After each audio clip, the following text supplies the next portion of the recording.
Hi friends of the Floorball and welcome to the Nations League news. No kidding.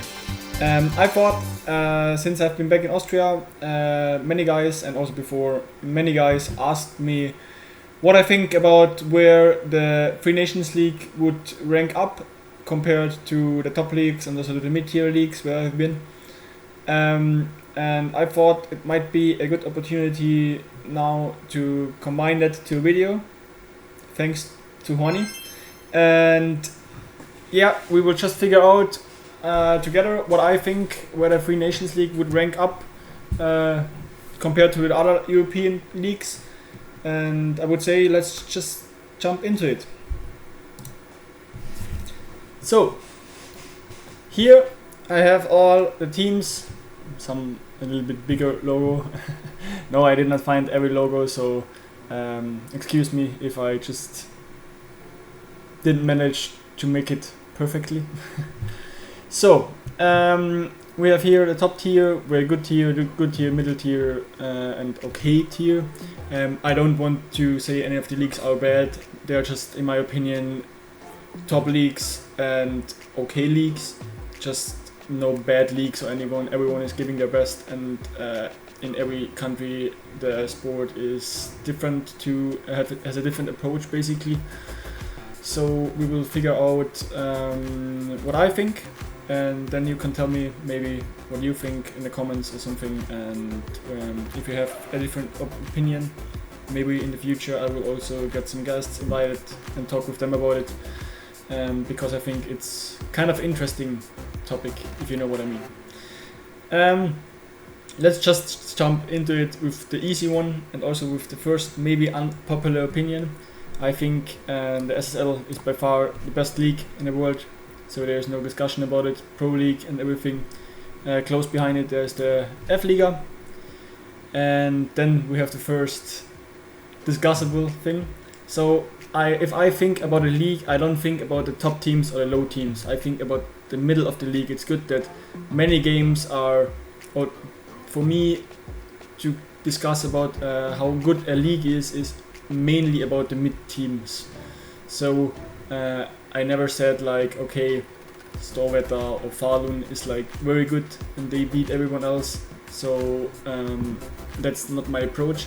I always look at how the middle teams of the league would compare, would manage to play against other teams from another league, and also their mid-league teams. Sorry. So there's no point for me if one team in the league is like really good.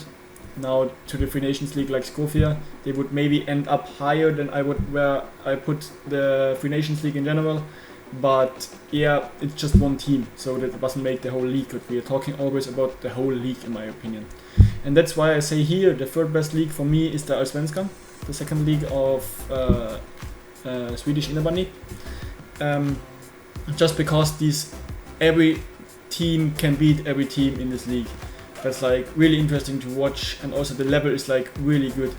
Of course, the top teams of the Little Up League in Switzerland and the Superliga in Czech are way better. Like we see Tatran won the Champions Cup against the top teams.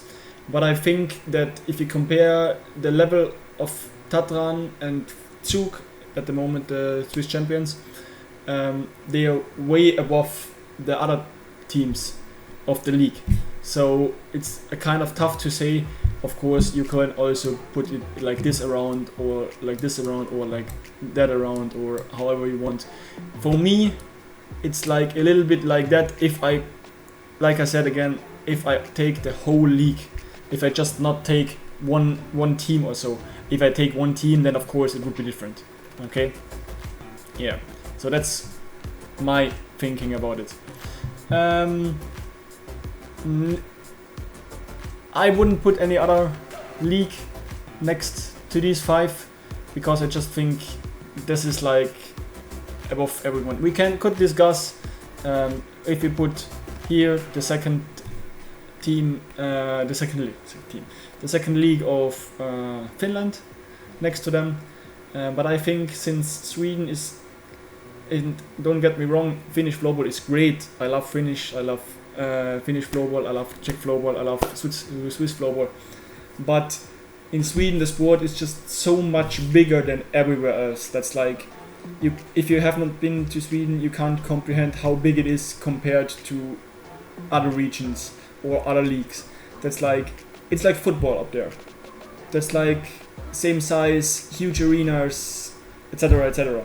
So that's a different level, also compared within the top 4. If we then talk sometime about the national team, that's a different story, because those national teams are like really close together.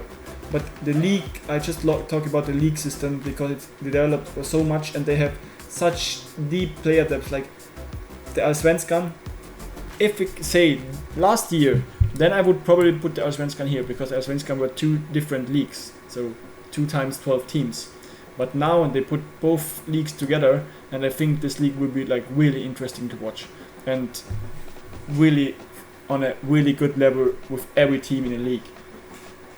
And then this, you can't just imagine that there are so many players, so everyone is basically playing Innebandy. It's crazy, and that's why I said okay.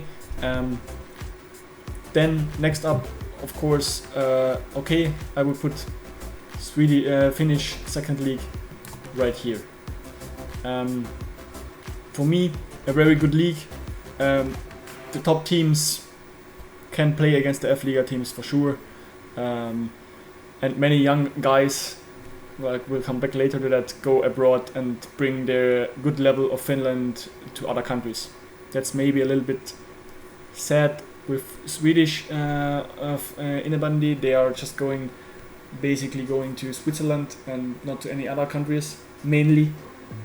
Compared to the Finnish guys, they go to somewhere else. Also not because of Innebandy or floorball, because of course they want to see something of the world. Yes, so now we have the second league of Finland here. Next up, in my personal opinion, again, I would say the second league of it's kind of a tough one now. If I put Division 1 here of the third league of Swedish floorball, or the second league of Switzerland, doesn't really matter. For me, it could be like that around, like this way around as well. Like here again with the Swedish guys, we have 6 different tables with 12 teams. So it's kind of really tough to say everyone for itself. So I put all one together. The one where I played, I would definitely say it's a little bit higher than NLB. But not to talk NLB down, just it was a little bit better for a typical Division 1, I would say. Yes, that's how I would end up here now. After the NLB, I would instantly put in second league of Czech Republic, of course. And now we have to. I have not so much information, I have to say, but I heard really good things about the Latvian Floorball League, and that's why I would say Latvian Floorball League might maybe come before this or after this. Like I said, don't take it too seriously here. Within one row. So really simple things matter here. I don't have that much information about the Latvian league. That's why I put them behind here. But I heard they are the only country who play best of 7 matches in playoffs besides the top 4 nations. So that's really interesting, really good, I think. But yeah, besides that, I know from my ex-roommate that it's like really good level, comparable to NLB. So that's why I think they would end up in this category as well. So next up is getting interesting again. I would say the next step basically is if we can discuss if we are doing Norwegian in the Bandi, the highest league in the, I would say we put it in the very good tier. It's like tough to compare it, but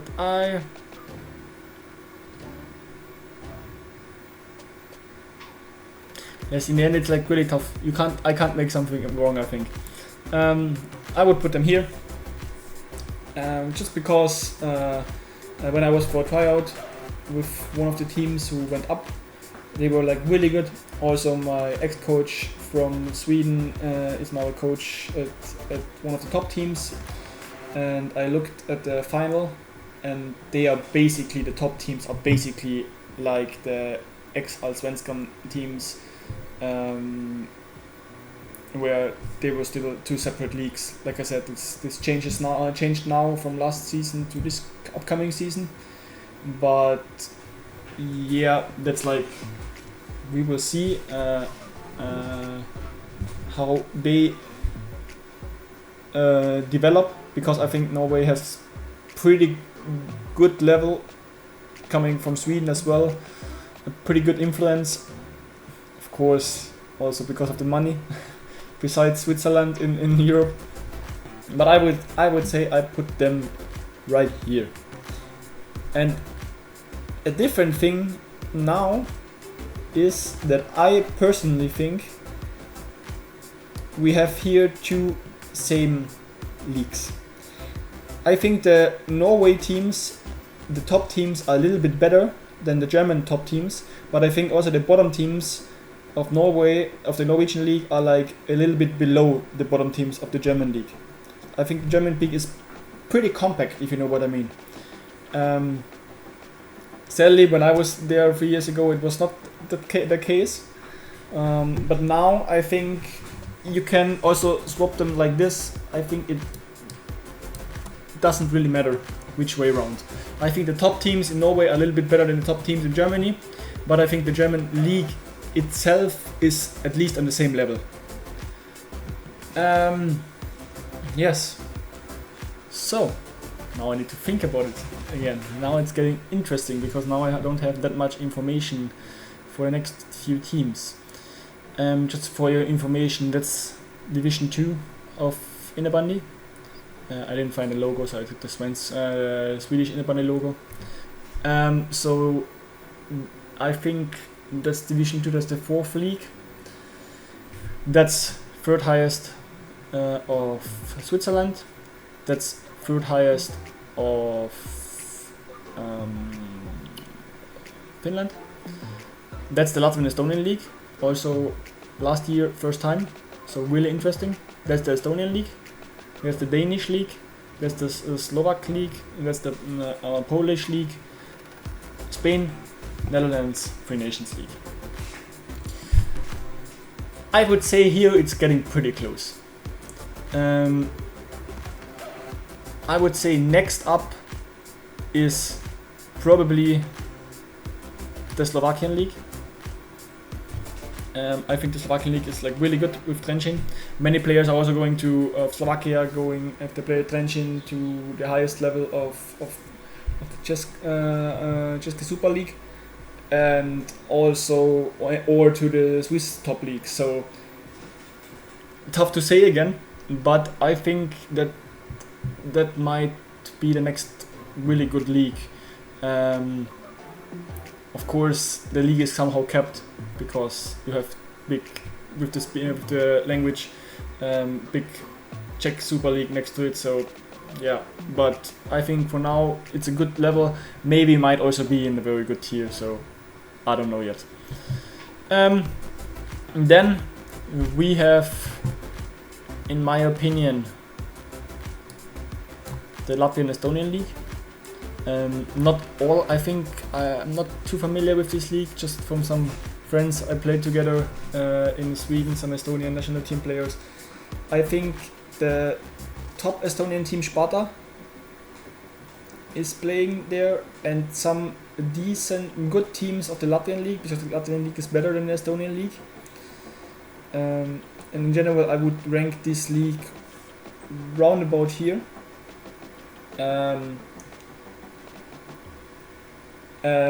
still above the Free Nations League, but I would say not too far off, in my opinion. I know that the Estonian league has a little bit problems because Sparta and one other team is like really good, and the rest drops off insanely from the level of play. But that's just basically what I heard from them. I watched the league I think 2 times, but 2 times only the top games, so tough to say. Yes, and I think now we are about time to discuss if we should put in the Free Nations League. So, in the Free Nations League, we have now still up 4th league, 4th Swedish league, 3rd Swiss league, 3rd Finnish league. That's a good question. Tough one with the 3rd Finnish league is that it gets separated in the how you or same with the Swedish in the how you call it in the districts. So it's not Swedish federation anymore. It's district in the districts.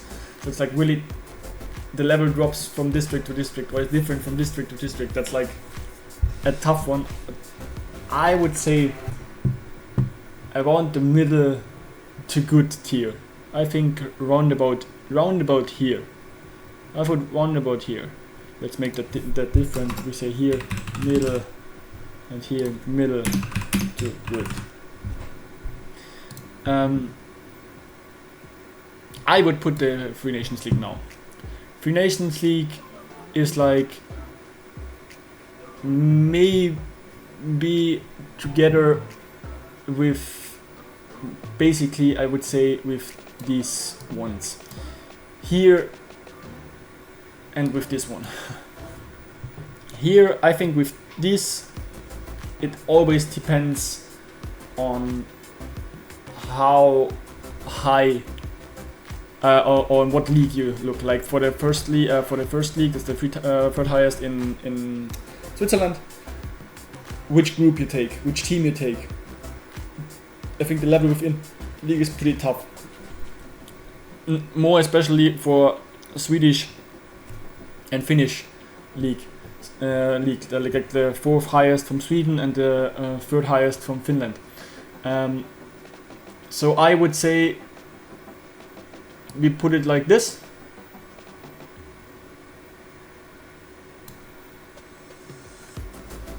Or like let's put it like this. Let's put it like this.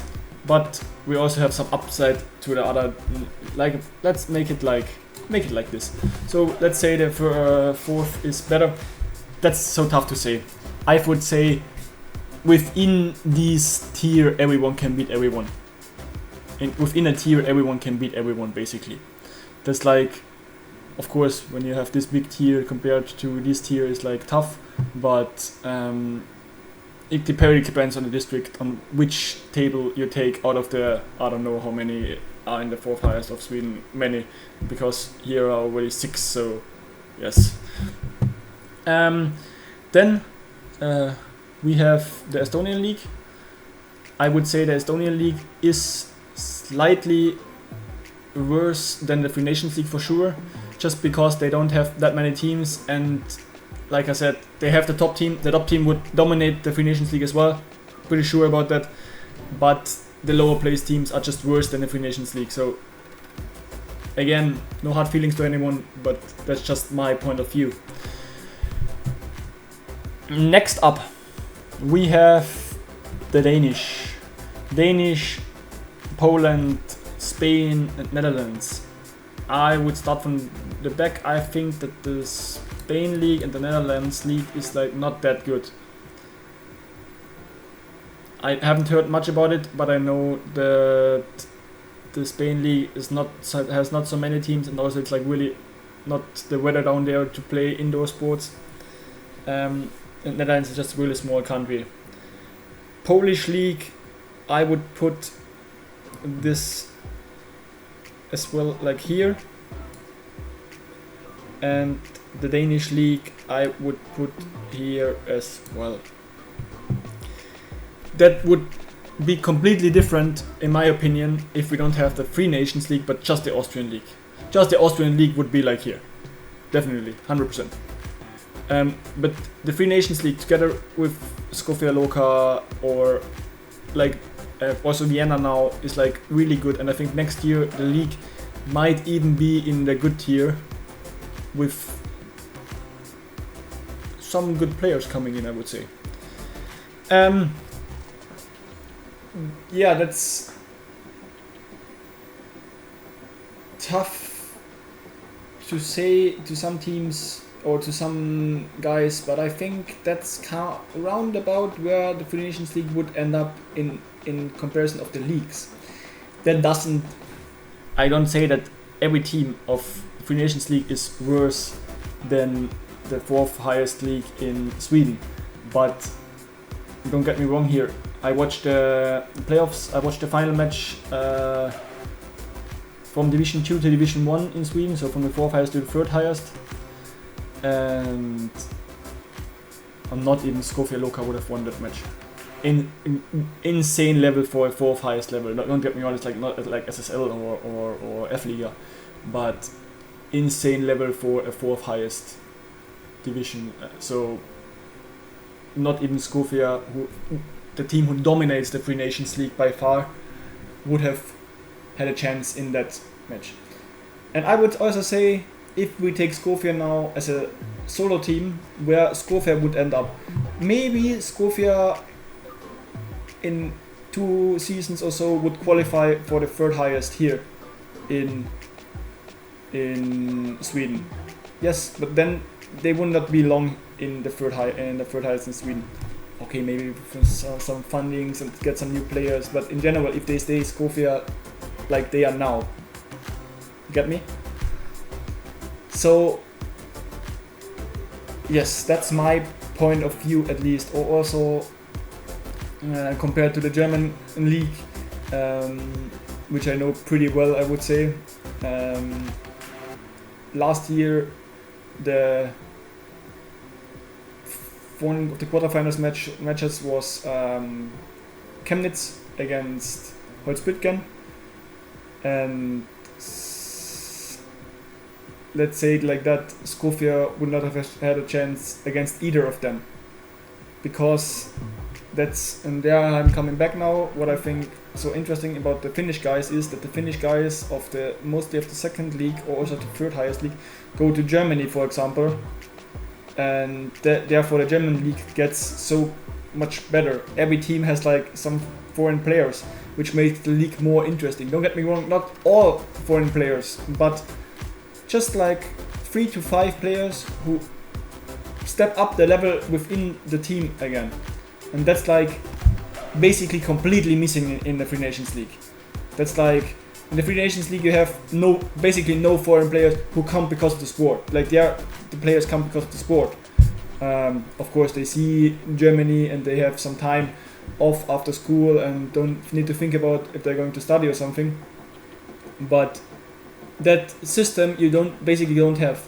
Only team in the Free Nations League I think about immediately is like Vienna, who got some or always get some players because they come to study, maybe for a semester, maybe longer. If they come longer, good job by Vienna. But no team is really like in Germany searching for the players in Finland, in Sweden, in Czech, and then gets them to the league because of the sport, you know? Yes, so basically that's it. You're welcome to screenshot it or anything, or send me some comments on what you think. And my plan is to